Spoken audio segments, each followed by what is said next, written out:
Hello, snowboarders of the internet. I'm your host, Avran LeFeber, and in this video we're going to review the Soulstick Pocket Rocket.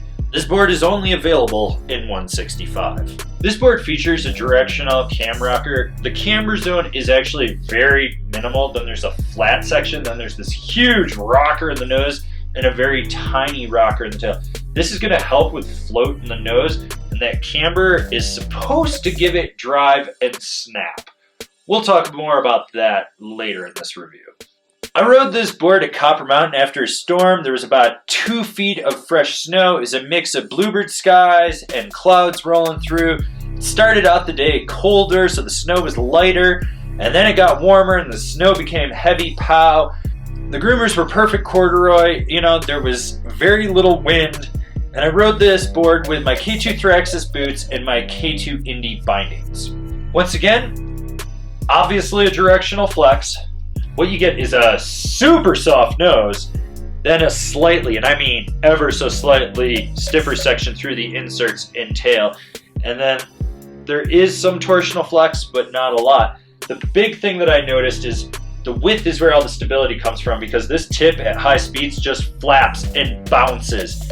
It's one of those boards that there's nothing to this nose. I mean, it's just at speeds, it's just going like this. And those reverberations go back underfoot. Like, you feel them, and they are aggressive. Like, this board can get bucked around at high speeds. On groomers, good luck. That's literally what I'm going to say, but we'll get more into that later.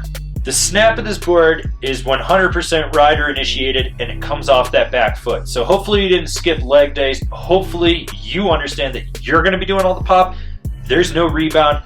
There's no load. There's no snap from this board. It's you and only you.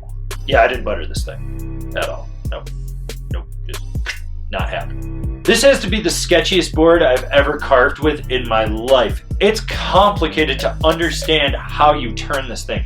It is so different and counterintuitive to any snowboard I've ever ridden. So what you have to do is, with that front foot, you have to push in. You're steering from the inside of the front foot, and then the back foot you've got to use as like a rudder.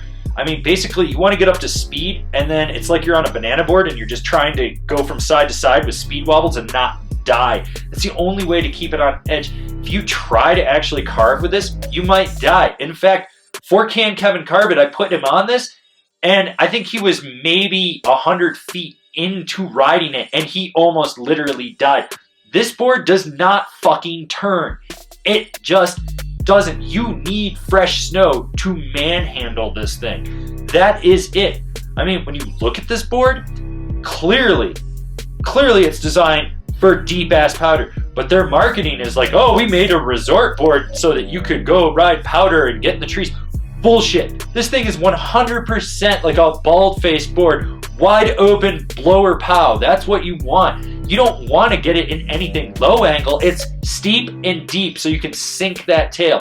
This board just does not fucking turn on a groomer. It's twitchy as shit. And I should know, I took it to the top of Super B at Copper and went from Super B all the way over to Union Creek. That's like, I think 2 miles the way you go.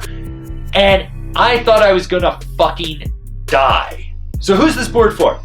Someone that's going to only ride untracked deep ass pow, or someone that's going to split this board and turn it into a split board to go ride untracked deep pow. I haven't had a workout on a snowboard like this in years. This board utterly destroyed me trying to get it to turn. The only time that I felt super safe on this board was in deep snow. That tail sinks amazingly and that nose just floats. But getting into tight trees, this thing just gets knocked around. You have so much nose and it's so floppy, it doesn't push through anything. So when you go in, it just folds back. I swear to God, at one point, the nose might have actually hit me in my knee because it just folded up.